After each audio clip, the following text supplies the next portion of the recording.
were living out in the country when we first married, and we didn't have much. Later, when the kids started coming along, there was lots of quilting to be done. Some folks were doing better than us, and they would put together enough material for 2 quilts. I would piece both of them, and for my work, I got to keep one for nothing. Then, one time, Mom came to visit. She saw what I was doing. She didn't say anything, but later, after she went home, she sent a great big flour sack full of scraps, and a note saying, "Jenny, no more piecing on the halves for any of us." It was a gift that always meant a lot to me. These bags of calico with denim and the like that cover on our family for generations.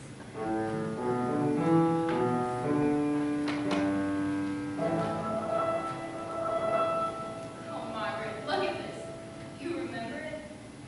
This was a piece of my wedding dress,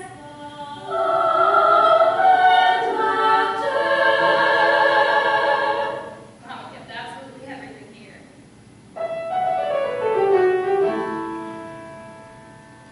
My name is Sarah McKinley Bonham. I've lived a long time and I've pieced a heap of quilts.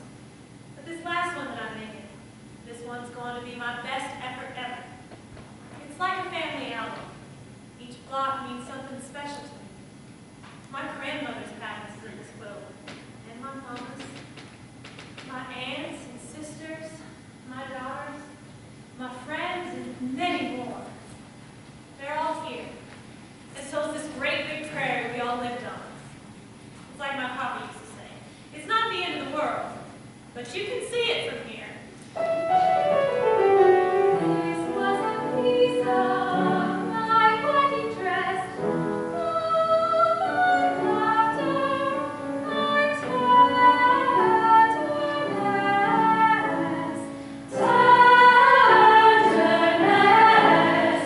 and this brigand muslin color of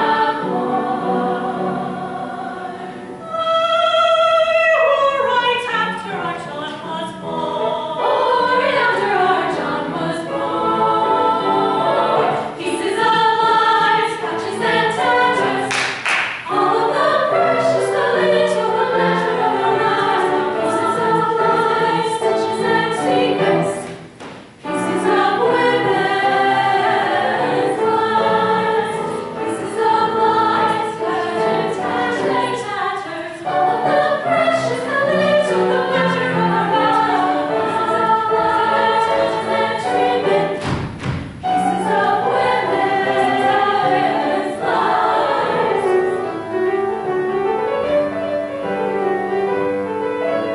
Pieces of lives, touches and notions, all the unspoken devotion of our lives.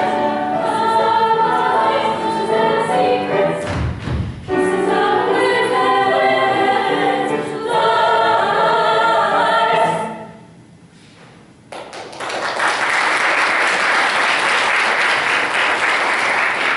We're going to put this quilt together block by block. Each pattern is different. It has a thread of somebody's life running through it. You'll see my thread in there from time to time. My memories, my hopes and dreams, my prayers. It's my legacy quilt.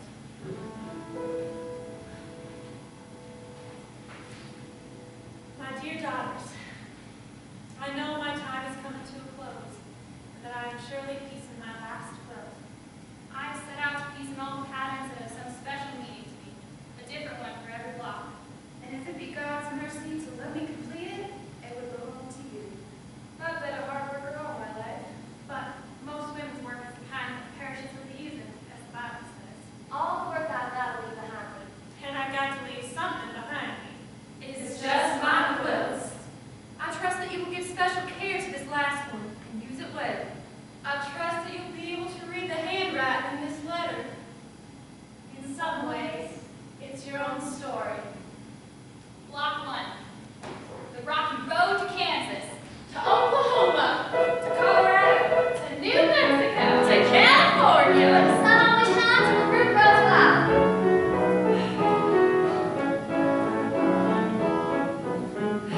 Rocky road, you're a calling to me. There's a better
named it the silk quilt because it was special and I got to carry it. When we got to the home, some of the women was cooking and the men was making the casket. Mama and 3 other women set up a frame and quilted all day. First they quilted the ladder for the casket, and then they made a tiny little quilt out of blue silk to cover the baby. Children, grab the needle, children. Jamie, come over here and sit by me. Now it's time I showed you something. This here is my scrap bag. It's full of pieces of fabric that I've been saving for the years.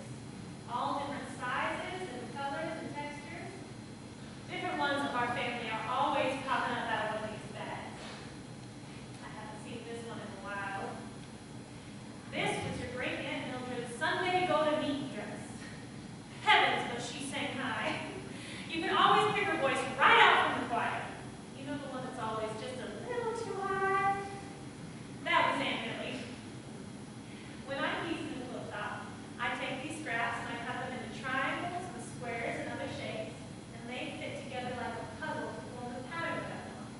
And I take the pieces and I sew them together, and that's called Quilting. no piecing. Once I piece the whole quilt top, I put my bottom line on the frame, my cotton bag in between, and my quilt top overall. Then I sew the 3 layers together, and that's called Quilting. right. Now, when you're a really good quilter, you'll be able to get 11 stitches to the inch. Would you like to keep that? Yes, please. My ambition is to become a doctor like my father. I'm my father's girl. My greatest achievement was when I was 10 years old and was successful in chopping off a chicken's head and dressing it for a chicken dinner. My mama's always trying to make me do quilting, but I don't want nothing to do with it. I told her never in all my life will I hurt my fingers till they bleed. Very definitely. My sister Florrie's a real good quilter, I guess. Mama says so all the time. Florrie's favorite pattern is the sunbonnet suit. Mama taught her how to make little appliques, and since then, Florrie's made probably a dozen sunbonnet suit quilts. You know, you've seen them. They're like little dolls turned sideways with big sunbonnets on. Florrie likes to make each one different. In one, she'll turn her foot this way or that way, or give her a little parasol, or turn her hat a little bit. Everyone thinks they're so cute. She made one for every member of the family. So now we have sunbonnet suit quilts all over the house. She made a couple of them for her friends, and then last spring when we all got promoted at school, she presented one to our teacher. I nearly died, and she's still at it. I'm telling you, she is driving me crazy with those sunbonnet suits. So I decided to make one quilt and give it to Florrie. As I said, I'm not such a good quilter as Florrie is, but I knew just what I wanted to do with this one. It's real small, twin bed size. I finished it and put it on her bed this morning, though I don't think she's seen it yet. I guess I've done some new things with sunbonnet suit. I like to call it the demise of sunbonnet suit. I made every little block different, just like Florrie does it.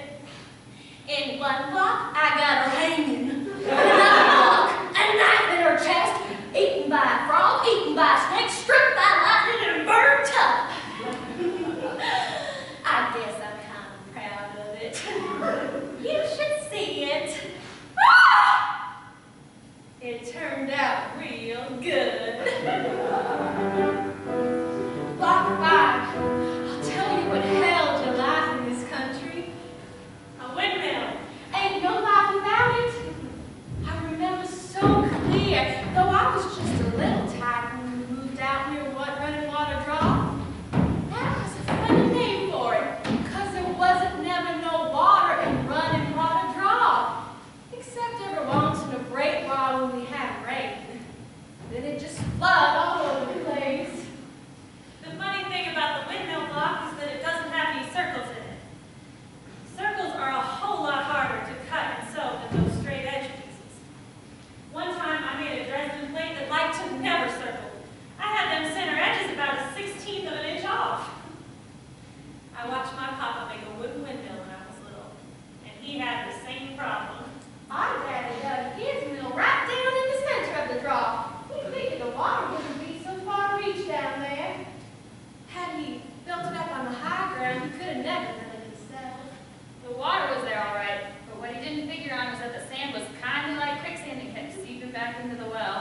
Even now, I don't know if I'm more afraid of scorpions or quicksand. When the wind blew, the water would get pumped right down into an old wooden barrel on the ground. It was always covered with green, mossy stuff. Ugh, I'll never forget the way it smelled, or how my face looked reflected in the water. From the time I was 10 years old, it was my job to hang the bucket on the spout and climb to the top of the mill when there wasn't no wind. I had to turn that wheel by hand. Wheel in the wheel, in the wheel, in the wheel, way in the middle of the air. Oh, how beautiful it was when Daddy got it done. Standing up against the sky, it meant watching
So they put you in the county orphanage. And they buried Faith. Brother. They say she was very beautiful. Now she had long golden hair. Patient discovered with hair ripped down to the scalp. Shirts, bed skirts, blouse, all ripped to shreds. Search for instrument proved inconclusive. I'll say the news wrong name. It's fun.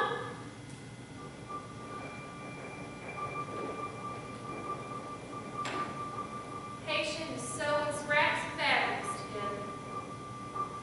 A careful watch is kept on here until these tools can be removed. She works feverishly. I was carrying my firstborn when I headed out west for the first time. Many times I'd be alone, and I'd see a dust storm coming straight toward me. I'd run inside and I'd light a kerosene lamp, and I'd wait for that wind to start wailing. Probably would have lost my mind too, if it hadn't been for the peace. There's a certain yellow light, and suddenly everything's quiet, and the dusk came toward you, rising and ruling, wanting to wrap you in silent.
wrong, rip it out.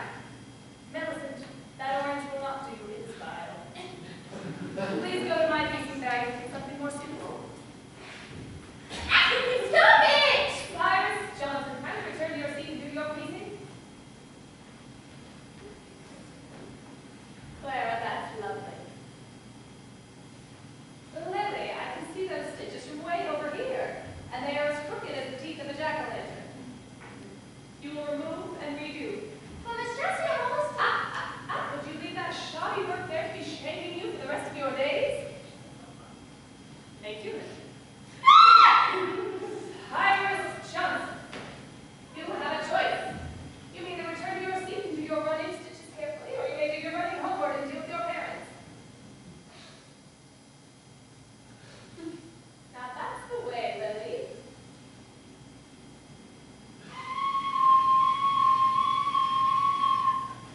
Miss Jessie, it's a twister, and it's aiming right towards us. Silence! Everyone take your slates and go down into the cellar. Cyrus, lift the trap and see that everyone is down safely. That's right. Follow me, children. Now keep your straight up. Come on, let's be fun. Into the arc, 2 by 2. That's right. Yes, just right along here. Come on. Quickly. Go where's Clara? All right. Now, do you all have your slates? Good. Now, since we may be here for quite some time, 40 days and 40 nights. how'd you say that? Clara, come here. Cyrus Johnson, would you kindly hush? Not all the wind is caused by the weather, young man. Now, we will not let this minor disturbance keep us from our appointed course. We will put this time to good use. I was interested to learn when boarding at your houses that your families have come here from all over this country. What better way to explore the subject of geography than to share that information? Your assignment is to write a composition entitled Where I Was Born. When you're finished, we will read them aloud. Please begin. Now, Clara, you repeat after me. Augusta on the Kennebec Main. Augusta on the Kennebec Main. I knew exactly where I was born. It was about 10 miles north of town in a half dugout. Well, I was ashamed of that, and I wasn't about to tell them and have them laugh at me. Time's up. Who would like to go first? Lily, let's hear what you've written.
up on the screened porch. And when all the work for the day was done, my mama would say to us, "Okay, girls, let's get to it." And that was the signal for good times and laughing. We would pull our chairs up to the frame, and anyone who dropped in would do the same, even if they couldn't stitch straight. Of course, we'd pull out their stitches later if it was really bad. We had to have a screen porch because sometimes we'd be quilting and visiting till midnight by lamplight with the bugs batting against the screen. I guess we were the doves in the window then. And that's block 9. 4 doves in a window.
get over here every day now for weeks, and I've just got up the nerve to come on over here and ask you what you've been working on with such hay. Lordy me, I'm married to the maid, and I reckon that's the longest speech she ever said at one time to this day. Live 11. Devil wedding rings. This was a piece of my wedding dress,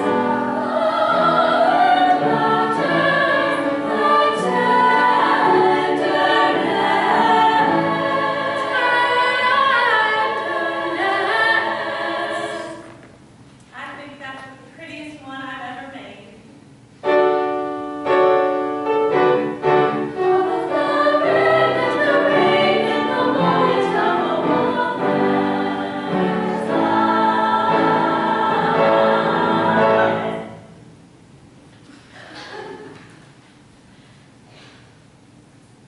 There was always lots of soldiers around here then, and they was always looking for girls. Sometimes they even hang signs on their tents. Wanted, lovable housekeeper. Wanted, a girl must be kind to dogs. At old Fort McPherson during the Indian War, they shipped out a bunch of Irish girls to be laundresses. Most of them good-looking found themselves married within a day or so. I was one of them. They say it took a week or two for the homely ones. I was going on now, but I don't hardly remember being a girl. I was married to a man when I was not quite 15 years old. I was figuring a while back, and I reckon he was about 32 at the time. I guess I liked him some then, but I was just like the rest of the girls. We thought that if we could leave home and get married, we wouldn't have to work so blasted hard. Little did we know what kind of work we was getting into. I had my first baby 9 months and 18 days after we married. Let's see. I figure I've made about 100 quilts in my lifetime. Not bad. I have one quilt that took me 25 years to assemble. Those were 25 after putting the children to bed years. My husband used to say to me, "Are you ever going to put those needles down?" But there I'd be, night after night, working my lamplight deep into the stitches and the midnight oil.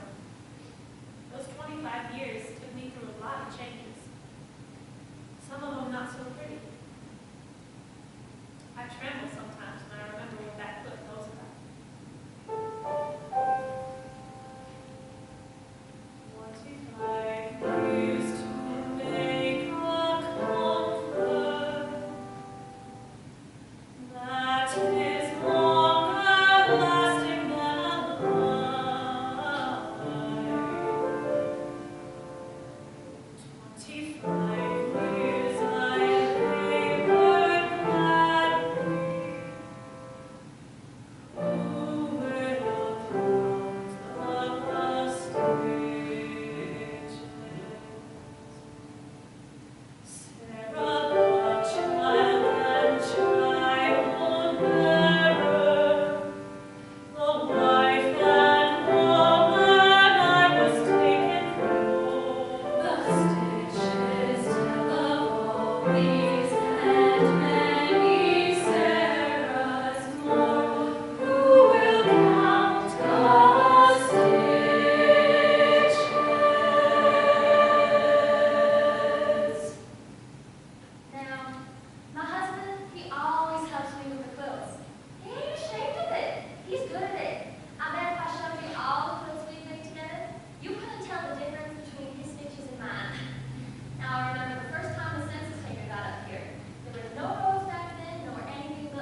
men from the railroad.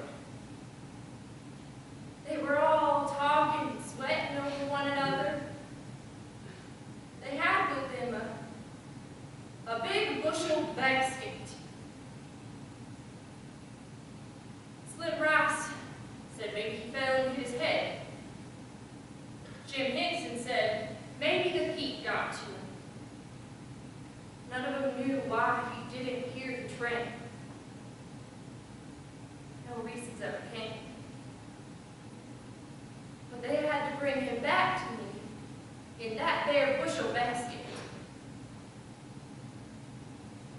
They say I didn't cry much, or talk really. Just kind of crumbled into a ball on the porch and sat there staring and rocking back and forth. Staring and rocking, staring and rocking. I don't remember much after that, just what they tell me. They say that I locked myself in a room and I never came out. Must have been my mom that came in. She set a piecing bag down beside me with needle and thread and scissors. I didn't know what it was for. One morning, my hands reached out. My hands remembered. And I took that top piece and I started sewing it to the next, and to the next, and the next, and it did not matter what it looked like. I didn't cut a single edge. 4 months later, I had myself a whole quilt handed me, baby. My eyes, they became clear again.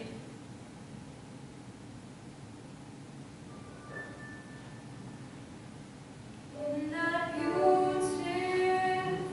home where we never roam, we shall be in that sweet by and by. Happy praise to the King, to eternity sing. 'Tis a land where we never shall die.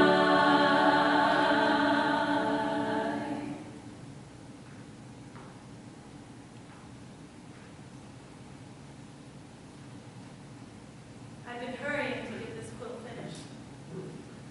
But it looks like the finishing touches are going to be up to you, girls. I leave you this, the work of my hands. You, my daughters, with all of my love and blessing. May it bring you as much comfort and joy in the using it as it has brought me in